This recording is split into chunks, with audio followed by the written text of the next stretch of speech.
할렐루야. 네, 반갑습니다. 제가 지난 주간에 여러분들 기도 많이 해주시고 또 여러 가지로 사랑해 주시고 하는 가운데 이 중국 사역을 잘 마치고 돌아왔습니다. 간 곳은 제가 구체적으로 또 말할 수는 없지만 심양에서 한 2시간 정도 이렇게 지방으로 더 들어가서 거기 좀 시골에서 그 시골에 있는 도시의 변두리 시골에서 한 120명의 사역자들이 이렇게 공부하고 있는 신학교에 가서 모세오경을 구속사로 이렇게 공부하는 그 강의를 하고 이렇게 돌아왔습니다. 그 학생들이 대개가 교회를 담임하고 있는 그 사역자들이었습니다. 아주 젊은 사람들도 상당히 많았고 또 반응이 너무 은혜롭고 좋았습니다. 계속 목사님이 좀 자주 오셨으면 좋겠습니다. 그런 얘기를 많이 들었어요. 속으로는 비행기 값이나 대주고 다 자주 오라고. 참 감사한 것은 제가 늘 감사하고 또 해외에 가서 복음을 전할 때마다 감사한 것이 이게 우리 교회의 힘입니다.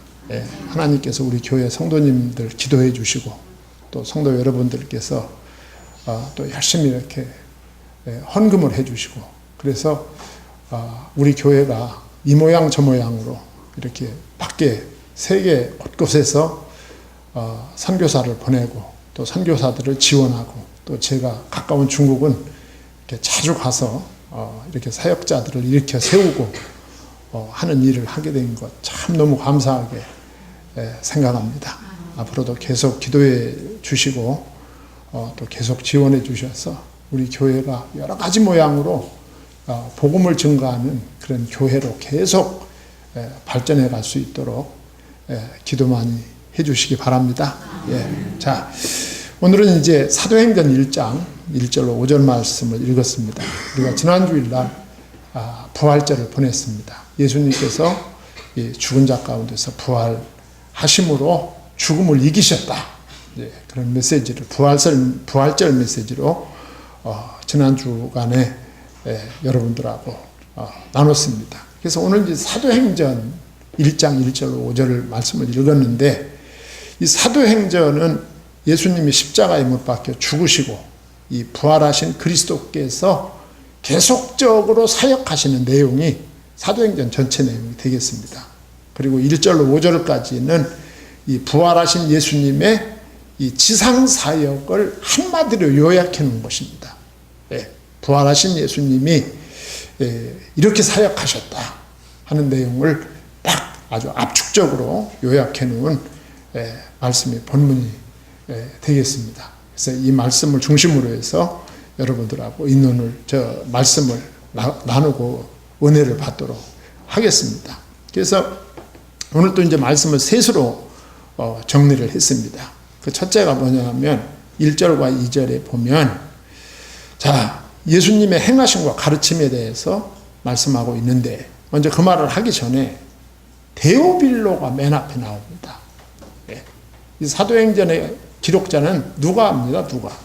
누가복음을 기록한 누가가 누가복음과 사도행전을 기록을 합니다. 그래서 누가복음은 전편이고 사도행전은 후편이다. 그렇게 말합니다. 복음을 전하는 데 있어서 복음에 대해서 누가복음은 전편, 사도행전은 후편. 이렇게 이제 나눠서 말씀을 합니다. 그런데 이 데오빌로, 누가가 이 누가복음을 기록하고 사도행전을 기록하는데 그 기록 형식이 서신 형식으로 기록하는 것을 볼 수 있어요. 편지를 써서 보내는 그 형식으로 이 누가복음도 사도행전도 기록했다. 그 수신자가 누구냐? 데오빌로입니다. 오늘 본문은 데오빌로여 하고 아주 친근감 있게 데오빌로를 부르는 것을 볼 수가 있고요. 누가복음 1장 3절에 보면 누가가 데오빌로 각하라고 부릅니다. 각하. 각하. 그러니까 그 호칭으로 봐서 이 데오빌로는 그 로마의 아주 고위 관료에 속한 사람이었다. 그렇게 볼 수 있어요.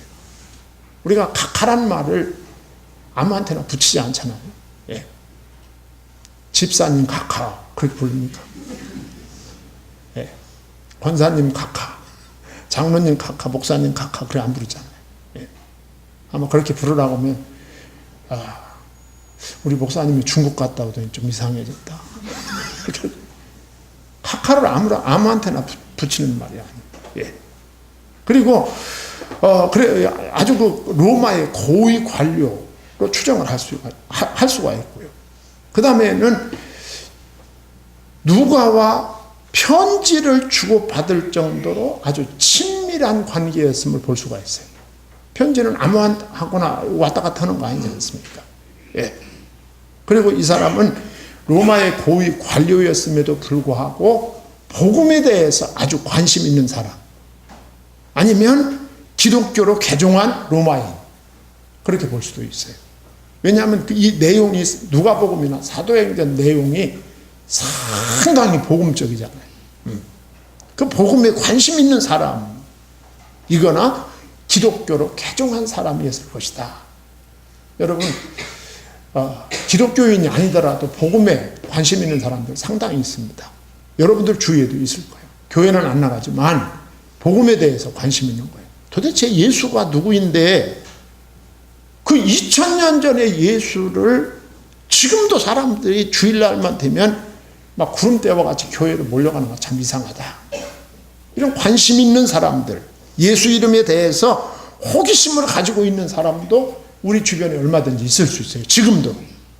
데오빌로도 기독교로 개종한 사람이었거나 그렇게 복음에 대한 호기심이 있었던 사람이 아니었을까, 그렇게 추정할 수 있어요.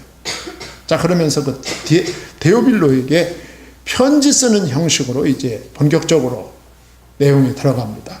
내용은 이제 1절 하반절부터 2절에 보면 들어가자마자 지금까지 예수님께서 하신 일 중요한 거 3가지를 말씀합니다. 1절 하반절에서 2절까지 예수님께서 행하신 일이 이런 일이 있다 라고 하는 거 3가지를 말씀하고 있어요. 자, 1절 하반절에 보면 예수께서 행하시며 가르치시기를 시작하신부터 이렇게 합니다. 자, 예수께서는 행하시고 가르치는 일을 하셨다. 할렐루야. 이걸 지금 밝히는 거예요. 예수님은 행하시고 가르치시는 일을 하셨다. 예수님이 행하셨다. 많은 일을 행하셨다. 그 말입니다. 예수님은 이 땅에 사시는 동안 많은 일을 행하셨다. 그 많은 일을 행하신 것이 지금 어디에 기록되어 있습니까? 앞에 전편에 기록되어 있는 거예요. 누가복음에. 누가복음의 내용을 한 몇 가지로 요약하면 예수님이 하신 많은 일 가운데는 병자를 고치셨다. 예. 누가복음에 보면 병자를 고친 이야기가 상당히 많이 나옵니다. 병자. 누가는 병자에 대해서 관심이 많았어요. 그리고 예수님에 대한 행적에 대해서 관심이 있었지만 그 중에도 병자를 고치시는 것에 대해서 관심이 있었다. 왜? 자기 직업과 관련이 있었기 때문에 그런 거예요. 누가의 직업이 뭐죠? 의사였어요. 의사니까. 병자를 예수님이 고치시는 것을 보고 무슨 느낌을 받았어요? 의사인 나보다도 예수님이 위대하시구나. 느꼈을 거 아니야. 예. 그런데 이 병은 보통 병이 아니야. 예수님이 고치신 병은 보통 병이 아니야. 감기를 낫게 하셨다. 예수님이 몸살을 낫게 하셨다. 그 정도 차원이 아니다. 그 말이에요. 예수님이 고치신 병은 의학적으로 고칠 수 없는 불치의 병을 예수님이 고치신 거예요. 그건 병 고침 받은 사람에겐 진짜 좋은 일이지만 그 병 고침 자체가 목적이 아닙니다. 예. 그 병 고침을 통해서 예수님이 보여주시고자 하는 메시지가 있는 거야. 예수님, 보세요. 예수님이 고치신 이 병은 의학, 사람이 고칠 수 있는 병이 아니다. 누구만 고칠 수 있어? 하나님만 고칠 수 있는. 하나님만. 그럼 예수님이 그 병을 고치셨다. 그러면 예수님이 하나님이시다. 하나님의 아들이시다. 예수님이 구약에서 예언한 그리스도 메시아시다. 병 고침을 통해서 그걸 보여줍니다. 예수님은 이런 분이시다. 이 일을 행하셨다. 그 말이에요. 예. 뿐만 아니라 예수님은 전도하셨습니다. 전도하셨어요. 누가복음 4장 42절로 44절에 보면 전도도 하시고 그랬어요. 예수님이 직접 전도하셨어요. 목사님 그냥 다른 설교만 하시고 전도 얘기는 하지 마세요. 나는 왠지 전도 얘기만 하면 내가 작아짐을 느낍니다. 하여간 전도하셨어요. 그리고 누가복음 7장에 가보면 예수님이 무슨 일을 하셨느냐 하면 가난한 과부에게 아들이 하나 있었어요. 아들이 하나. 예. 근데 그 아들이 갑자기 병이 나서 죽었어요. 예. 장례를 치르러 가는 거예요. 그런데 예수님께서 그 과부의 아들을 살리는 일을 하셨어요. 예수님. 과부의 아들을 살리는 일을 하셨다. 여기에도 중요한 메시지가 있는 거죠. 그 과부에겐 죽었다가 살아난 그 아들에게도 좋은 일입니다. 그러나 그 이상의 메시지가 있다. 예수님은 생명의 주관자가 되신다. 믿기를 바랍니다. 생명을 살릴 수 있는 분은 누구밖에 없어요? 하나님밖에 없는 거야. 그런데 예수님이 그 생명을 살렸어. 예수님이 뭐라는? 하나님이시다. 하나님의 아들이시다. 예수는 구약에서 약속하신 메시아 그리스도시다. 보여주는 거예요. 그리고 예수님은 누가복음 9장 1절 이하에 보면 제자들을 파송하시는 일을 하셨습니다. 예수님께서 제자들을 모아서 훈련시켜서 그 제자들을 현장에 파송하심으로 사람들에게 하나님을 만날 수 있는 길을 가르치게 하셨다. 그 말입니다. 예. 이렇게 예수님은 많은 일을 행하시는 분이다. 병자를 고치시고 전도를 하시고 죽은 자를 살리시고 12제자를 훈련시키고 그들을 파송하심으로 죄와 저주와 사망에 빠진 영혼들에게 생명의 복음을 전파했다. 이걸 말씀하는 거죠. 그리고 예수님은 가르치셨다 그랬어요. 행하시고 가르치셨다. 어디서 가르치셨을까요? 갈릴리 회당에서 가르치셨다고 그랬어요. 예. 그리고 누가복음 8장에 보면 비유로 가르치셨다. 예. 비유로 가르치셨다. 뭘 가르치실까? 천국 복음을 가르친 거예요. 예수 그리스도를 통해서만 하나님을 만날 수 있는 이 진리를 가르치셨다 그 말입니다. 그러니까 예수님께서 오셔서 시작하셨던 이 행하심과 가르침은 지금도 하나님의 사역자들을 통해서 세계 방방곡곡에서 계속 일어나고 있는 거다. 예. 저도 이 일을 위해서 지난 주간에 중국 갔다 온 거예요. 예. 이 일을 위해서. 다른 거 아무것도 없지 않습니까? 예. 그 다음에 사도행전을 시작하자마자 예수님께서 하신 두 번째 일은 사도들에게 성령으로 명하셨다 그랬어요. 2절 상반절. 그가 택하신 사도들에게 성령으로 명하시고 그랬습니다. 이 말은 가르침을 물론 여러 대중들에게도 가르쳤지만 그 가르침을 예수님께서는 사도들에게 집중하셨다. 그럼 왜 사도들에게 집중하셨을까? 이제 우리 주님의 전 사역이 그 사도들에게 달려있기 때문에 그렇습니다. 이제 예수님은 죽었다가 부활하시고 40일 동안 활동하시다가 이제 승천하십니다. 이 땅에 사도들이 남습니다. 이 땅에 남아있는 사도들에게 이 땅의 영혼들이 달려있기 때문에 예수님은 사도들에게 집중하신 거예요. 예. 성도들은 모두 그리스도의 사명을 수행하도록 택하신 종들입니다. 복음을 전하기 위해서 본인이 가든지 다른 사람을 보내든지 둘 중에 하나를 해야 된다 그 말이죠. 디모데후서 2장 2절에 보면 사도 바울이 디모데에게 이렇게 말합니다. 또 내가 많은 증인들 앞에서 내게 들은 바를 충성된 종들에게 부탁하라 그랬어요. 내게 들은 바가 무엇일까요? 복음입니다. 복음. 예. 예수 그리스도와 그분의 십자가의 복음, 부활의 복음이야. 예. 내게 들은 바, 이 십자가와 부활의 복음을 충성된 종들에게 부탁하라. 저희가 또 다른 사람들을 가르칠 수 있으리라 그랬어요. 여러분, 어느 공동체든지 그 리더에 의해서 그 공동체의 존폐가 결정이 되는 거예요. 그 공동체의 운명은 리더에게 달려있는 거예요. 리더에게. 예. 그렇지 않습니까? 예수님이 보실 때 사도들이 이렇게 중요한 거예요. 그러니까 충성된 사역자가 되기를 원하시는 거죠. 예. 그러면서 주님은 사도들에게 명하셨는데 뭘로 명하셨어요? 성령으로 명하셨다 그랬어요. 이게 무슨 말일까?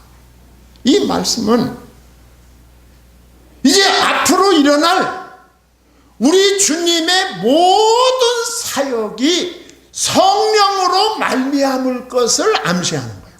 예. 제자들의 복음 사역은 역시 성령에 의한 것임을 암시하는 말씀입니다. 예수님께서 제자들을 훈련시키는 것도 성령으로. 예. 그렇게 훈련받은 제자들의 사역 역시 성령에 의한 것이 될 것이다. 를 보여주는 거죠. 예. 구약의 예언대로 예수 그리스도는 항상 성령에 충만했습니다. 예. 주님은 제자들에게 성령을 주시면서 제자들의 모든 사역이 성령으로 말미암을 것임을 강조합니다. 우리 주님은 이렇게 제자들을 사도들에게 성령으로 명하셨다. 사도들에게 집중하시고 그들에게 성령으로 명하셨다. 이 두 번째 한 일입니다. 그리고 사도행전을 시작하자마자 예수님이 행하신 세 번째 일을 지금 누가가 지금 데오빌로에게 선포하는 겁니다. 2절 하반절에 보면 승천하신 날까지의 일을 기록하였노라 그랬어요. 승천하신 날까지의 일. 승천하시기 직전까지 예수님은 복음을 전파하는 일을 하셨다. 아멘. 할렐루야. 아멘. 예수님은 승천하시기 직전까지 복음을 전파하셨다. 네. 자신의 삶을 마감할 때까지 자신의 모든 것을 하나님을 위해서 사용하셨다. 그 말입니다. 네. 우리 성도는 하늘에 올라갈 때까지, 예, 하늘에 올라갈 때까지, 우리 주님 만날 때까지 그 하나님의 영광을 위해서, 복음을 위해서 하나님이 나 자신에게 주신 모든 은사를 사용해야 된다 라고 하는 메시지를 담고 있는 거예요. 그래서 사도 베드로는 베드로전서 4장 10절에 각각 은사를 받은 대로 하나님의 각양의 은혜를 맡은 선한 청지기 같이 서로 봉사하라 그랬어요.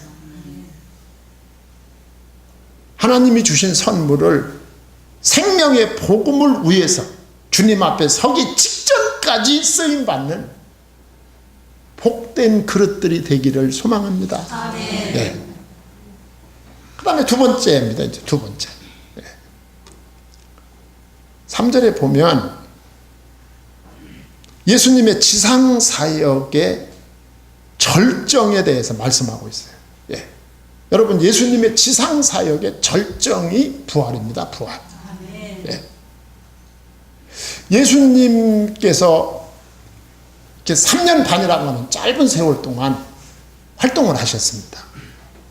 정말 활발하게 활동하셨죠. 아까 말씀드린 대로 각종의 병을 고치시고 죽은 자를 살리시고 베세다 광야 같은 데서 보리떡 5개 물고기 2마리 뭐 또 질병이요 그런 기적, 갈릴리 호수를 바람과 파도로 잔잔케 하신 예수, 죽은 자를 살리시는 예수. 여러분, 주변 사람들이 얼마나 흥분했겠습니까? 예. 그 기적을 행하시는 예수 그리스도를 볼 때 이제 우리나라에 살 길이 열렸구나. 예. 우리를 식민지로 잡고 있는 로마의 세력도 저 능력의 예수는 해결할 수 있겠구나. 우리의 이 피폐한 경제도 보리떡 5개와 물고기 2마리로 5,000명 먹이는 그 실력으로 해결할 수 있겠구나. 저 예수가 왕 되면 좋겠다. 이런 일들이 유대 사회에 꽉 퍼져 있었잖아요. 예. 사람들이 얼마나 환호를 했습니까? 그런데 그 예수님이 가만히 두고 보니까 시간이 갈수록 그 예수님이 유대 나라의 왕이 될 것 같은 상황이 아니었던 거예요. 갈수록. 예. 시간이 갈수록. 그 예수님은 세상 나라의 왕이 되고 세상 나라의 임금이 되는 데에 대해 아무 관심이 없다는 것을 사람들이 느끼기 시작하는 거예요. 예. 이상하다. 예. 그런데 그 예수님이 어느 날 갑자기 체포됩니다. 유대 종교인들 그리고 로마의 병정들에 의해서 예수님이 체포되고, 그리고 예수님이 묶인 채로 끌려다니며 재판을 받으시고 채찍에 맞으시고 십자가를 지고 골고다를 올라가시고, 이 과정 속에서 사람들은 예수님에 대한 한 번의 반전이 있을 것이라는 막연한 기대를 했을 것입니다. 그렇지 않겠어요? 그 능력 있는 예수가 저렇게 일방적으로 당하고만 있지는 않을 것이다. 그런 생각 여러분 같아도 있겠죠. 예. 하여튼 어느 시점에서는 예수가 한번 확 뒤집을 것이다 라고 하는 간절한 기대와 간절한 바람을 가지고 이 사건, 예수 사건을 바라볼 거예요. 그런데 사태는 점점 부정적으로 흘러가는 거예요. 십자가를 지시고 골고다를 올라가시고, 예. 그리고 마침내 예수가 십자가에 못 박혀 그리고 피 흘려 가시관을 쓰시고 피 흘려 운명하시고 무덤의 장례까지 치르게 되었다. 여러분, 이게 얼마나 절망적이었으면 일반 사람들이 다 흩어져 버리는 것은 이해가 되지만 예수님의 제자들까지도 산산이 흩어져 버렸어요. 얼마나 절망적이었으면. 한 번의 역전, 한 번의 반전을 기대했는데 그거 없이 그냥 예수가 무덤까지 들어갔다. 사람들이 완전히 절망에 빠진 거예요. 예. 이 절망적 암울한 상황의 대반전은 3일 만에 부활하심입니다. 아멘. 할렐루야. 아멘. 3일 만에 시공을 초월한 신령한 몸으로 부활하신 사건이야. 아멘. 예수님은 부활 후 40일간 행적을 3절 상반절이 언급하고 있어요. 그가 고난받으신 후에 또한 그들에게 확실한 많은 증거로 친히 살아계심을 나타내사 40일 동안 그들에게 보이시며, 그랬어요. 제자들에게 예수 부활의 증거를 직접 보여주셨어요.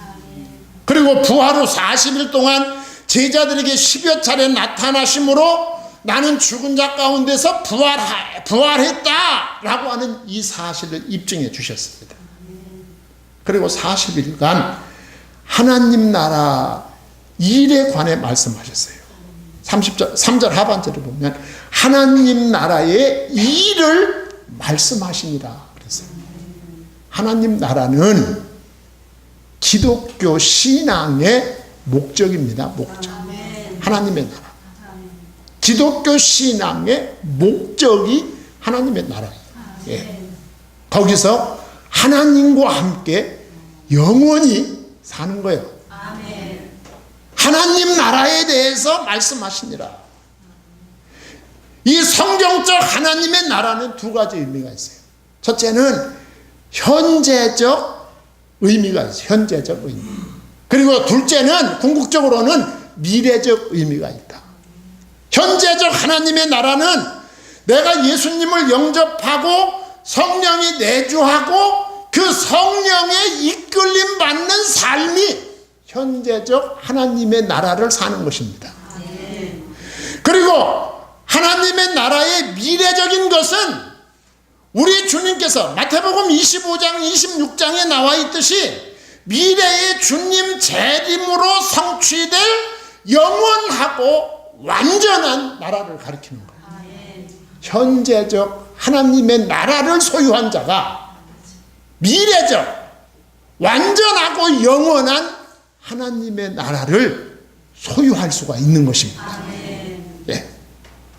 하나님의 나라는 지금 말씀드린 대로 복음 사역의 중심 주제입니다. 우리가 이 땅에서 살아도 성공할 수 있어요. 이 땅에서. 성공해도 교만해지지 않는 이유가 뭔지 아십니까? 하나님 나라에 비하면 이건 아무것도 아닌 거야. 교만해질 수가 없는 거죠. 우리가 이 땅에서 성공하지 못하고 이 땅에서 실패한 삶을 살았다 해도 낙심하지 않는 이유가 뭐냐? 하나님 나라 때문이야. 내가 이 땅에서는 어렵고 힘들지만 예수 그리스도로 말미암아 예비된 하나님의 나라가 나에게 예비되어 있다. 그게 희망이고 소망이 되는 것입니다. 예. 하나님의 나라, 복음 사역, 예수 그리스도의 복음 사역의 중심 주제다. 예. 중심 주제입니다. 네. 그러면서 세 번째로 예수님께서 성령에 대해서 약속을 하십니다. 왜 성령에 대해서 약속을 하시느냐 하면 육신만 가지고는 하나님을 위해서 살 수 없어요. 예. 우리 육신이 얼마나 연약합니까? 예. 한절기에 그냥 콜록콜록 얼마나 연약하죠. 육신적인 것은 육체뿐만 아니라 그 육신에 속한 생각, 마음 이런 것도 다 연약하단 말이죠. 예. 그래서 하나님을 위해서 살 수 없어요. 그리고 하나님을 증거할 수도 없어. 예수님을 증거할 수도 없어요. 예수님이 그걸 너무너무 잘 아시는 거죠. 그래서 승천하시기 전에 마지막으로 예수님이 제자들에게 두 가지 명령을 하셨어요. 두 가지 명령. 그 두 가지 중에 첫째가 뭐냐? 4절 상반절. 예루살렘을 떠나지 말라 그랬어요. 예. 예수님이 승천하시기 직전에 주신 말씀이 예루살렘을 떠나지 말라. 예. 예루살렘은 구속사적인 측면에서 대단한 의미가 있는 곳입니다. 예루살렘이 어떤 곳이냐면 대충 말씀드리면 창세기 22장에 보면 아브라함이 자기 아들 이삭을 하나님께 바쳤던 곳입니다. 그게 예루살렘. 예. 역대하 3장 1절에 보면 솔로몬이 성전을 건축한 곳이 예루살렘. 예. 그리고 예수님의 십자가의 죽으심과 부활로 인류 구속을 이루신 곳도 예루살렘. 예. 그리고 성도들의 영원한 처소가 될 새 예루살렘, 하나님의 나라의 모형도 예루살렘이다. 이 예루살렘을 떠나지 말라. 이 말은 그 의미가 너희들이 어떤 역경, 어떤 환난 속에서도 신앙적 환상을 견지하라. 단결하라. 그리고 아버지가 약속하신 성령을 기다려라. 이겁니다. 예루살렘 떠나지 말아라. 흩어지지 말라 그 말이에요. 예. 단결하라. 환상을 가지고, 신앙적 환상을 가지고 흩어지지 말고 단결하라. 예. 그리고는 두 번째 명령이 아버지의 약속하신 것을 기다리라 그랬어요. 예. 예루살렘을 떠나지 말아라. 아버지의 약속을 기다려라. 두 가지 말씀. 예. 그 아버지의 약속이 뭘까요? 성령이죠. 성령이 성도들에게 주시는 가장 큰 선물입니다. 우리의 기도가 성령 충만이면 다 되는 거예요. 다 되는 거예요. 우리가 기도 제목이 많죠. 예. 우리가 우리 자신을 위해서 기도하고, 우리의 가족을 위해서, 우리의 자녀손을 위해서 기도할 때 가장 온전한 기도가 그들이 성령 충만한 자녀들이 되게 하옵소서. 이것만큼 중요한 기도가 없어요. 왜 그럴까요? 성령 충만은 하나님의 임재 충만이에요. 임재 충만. 예. 이것보다 더 좋은 응답이 어디 있어요? 예. 그래서 요한복음 14장 16절에 내가 아버지께 구하겠으니 그가 또 다른 보혜사를 너희에게 주사 영원토록 너희와 함께 있게 하시리니 저희는 진리의 영이라 그랬어요. 여러분들 기도 제목이 성령 충만이 되기를 바랍니다. 예. 성도는 기도하면서 성령 받기를 기다려야 돼요. 예. 기도한다는 것이 뭐냐? 기도한다는 것은 나 자신의 삶을 하나님께 집중시킨다는 또 다른 면을 말하는 거예요. 만약 사람이 하나님을 기다린다면 성령의 임재하심과 성령의 능력에 대해서 더 많은 것을 알게 될 것입니다. 기도할 수 있기를 바랍니다. 예. 아버지의 약속하신 성령을 기다려라 그랬어요. 예. 그런데 초대교회 사도들이나 성도들은 그 기다림을 기도하는 것으로 받았어요. 예. 자, 그러면서 5절에 보면 우리 주님의 그 마지막 명령에 순종하면 나타나는 결과를 5절에 말씀하고 있어요. 요한은 물로 세례를 베풀었으나 너희는 몇 날이 못되어 성령으로 세례를 받으리라 하셨느니라 그랬어요. 예루살렘을 떠나지 않고 아버지의 약속한 성령을 기도로 기다린다면 요한은 물로 세례를 베풀었으나 너희는 몇 날이 못되어 성령으로 세례를 받게 될 것이다. 이 말씀이 그대로 성취됩니다. 예수님의 제자들이 초대교회 120명의 성도들이 예루살렘 떠나지 않고 아버지의 약속하신 것을 기다리기 위해서 다락방에 모여서 기도할 때 오순절에 불같은 성령, 바람같은 성령이 임합니다. 능력이 나타납니다. 초대교회가 요원의 불길처럼 번져나갑니다. 예. 기도하시기 바랍니다. 우리 주님은 여러분과 영원히 함께 하실 것입니다. 예. 기도하겠습니다. 하나님 아버지, 하나님의 은혜와 사랑을 감사드립니다.